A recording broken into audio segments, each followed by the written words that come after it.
এখন সকাল 8টার মতো বাজে। আমি এসে ঘরে বিছানাটা গুছিয়ে নিচ্ছিলাম, আর ওখানে বাবু দুষ্টুমি করছিল, ওকেই বকছিলাম, ওর সাথেই কথা বলছিলাম।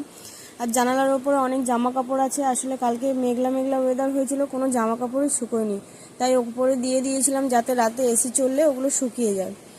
আর আমাদের সবাই চাও খাওয়া হয়ে গেছিলো, আর আমার বিছানাটা একটু দেরি করেই গুছাতে হয়, কারণ বাবু ঘুমিয়ে থাকে 8টা অবধি। 8টার পরেও ওঠে, তারপর গিয়ে আমি বিছানাটা গুছাতে পারি।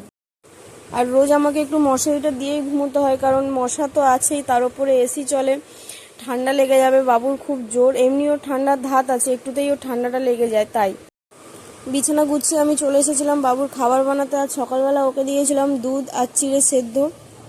আসলে ও সুজিটা খেতে চায় না ভালো, তাই ওকে দুধ চিড়েটাই আজকে দিলাম।